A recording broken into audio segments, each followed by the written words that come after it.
I was sitting inside my senior year apartment in college interviewing a guest for my soccer podcast on my Windows laptop. And all of a sudden, during the middle of the interview, my laptop gave me a blue error screen and failed me. In the middle of the interview, my laptop crashed. But it was at that moment I knew if I wanted to take the world of content creation seriously, I needed equipment that would match my ambitions. Now, because of that moment, I ended up picking up a MacBook Pro in 2020, and that laptop helped me get my first job out of college. And that laptop has also allowed me to start this YouTube channel, along with pursuing freelance opportunities in the world of videography and photography. And I personally find that whenever I get a new piece of tech and it helps me solve an issue I was having, it genuinely changes my life. So in this video, I'm going to share with you 7 tech items that have greatly improved my life.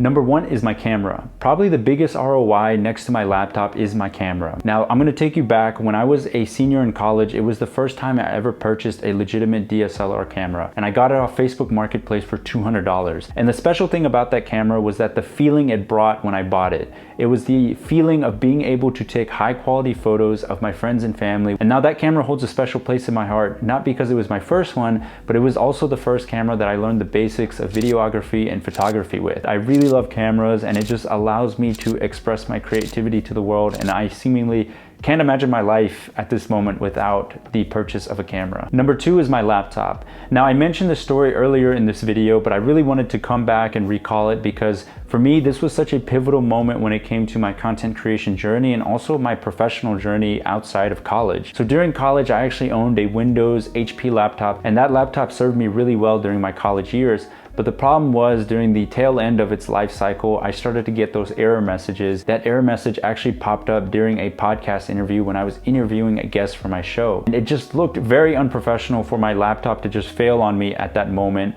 So I knew if I wanted to be taken seriously in this world of content creation, I needed to get an equipment that matched my needs. So I decided to purchase the 2019 MacBook Pro. I don't regret purchasing that laptop because it still works perfectly fine till this day. I was able to work on my Photoshop graphics that helped me get my first professional job outside of college, which was at NBC Sports.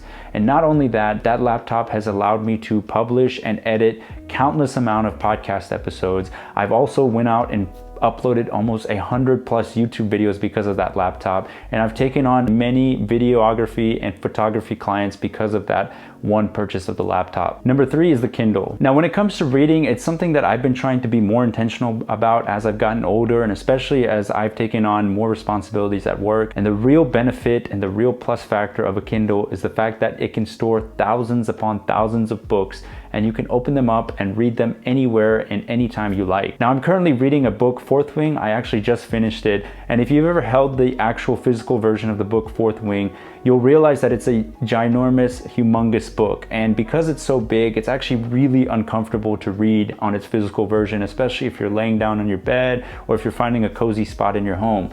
Now with the Kindle, just because it's so light, it can fit that entire book in just a small little frame, and it makes reading in your bed and makes reading in certain spots so much more convenient. Now, one of the other reasons I love about the Kindle is that it reduces the friction when it comes to reading a book. It's something Ali Abdaal likes to coin a lot in his videos, is that whenever you want to start a new habit, you want to reduce the amount of friction it takes to start building that habit. So for example, when it comes to the Kindle, since it's right by my bedside table and it's super light, I can just pick it up and start reading. And because the Kindle is so light, it's so easy to throw around your book bag anywhere you go, and it really warmed my heart when I used to live in NYC and I would see people bust out their Kindles when they were riding around in the subway. Number 4 is my Apple Watch. Now, if you've been following the content on this channel for a while, you'll know that I love using the Apple Watch. It's because I've been on one of the greatest fitness journeys of my life in the past 8 months, and the Apple Watch has served as one of the greatest motivators during that journey. The fact that I can close those fitness rings every day and I can challenge my friends and upload that workout data to Strava and see how everyone in my contact list is doing serves as a great motivating factor. Number 5 are my headphones. Now, I'm going to be lumping in my AirPods Pro,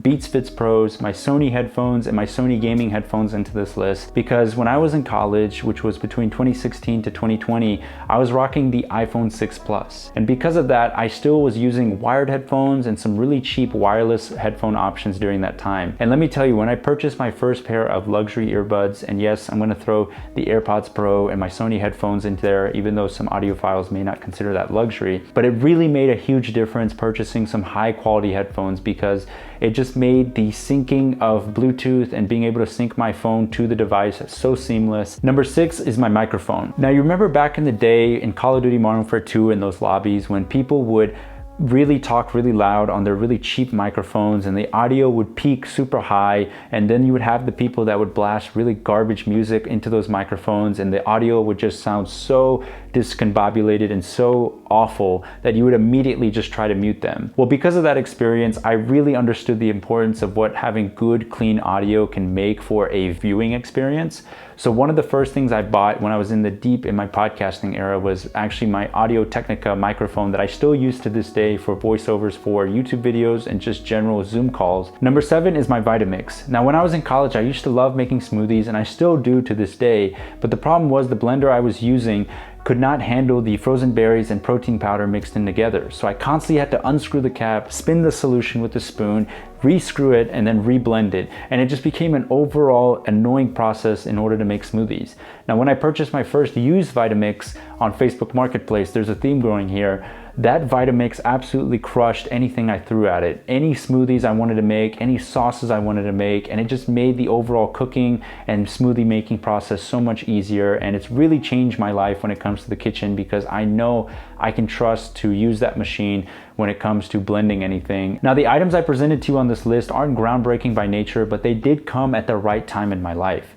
Now, some of these items were purchased out of necessity, like the laptop, but some of them I actually had with me for a while, but the true value didn't start coming out until I went on a specific journey in life. So I hope that this list provides you with some inspiration to look at the tech items that you own in a different light, but may also inspire you to look outwards and look at different ways you can help improve your life through tech. Thanks for watching. With love and respect, Yash.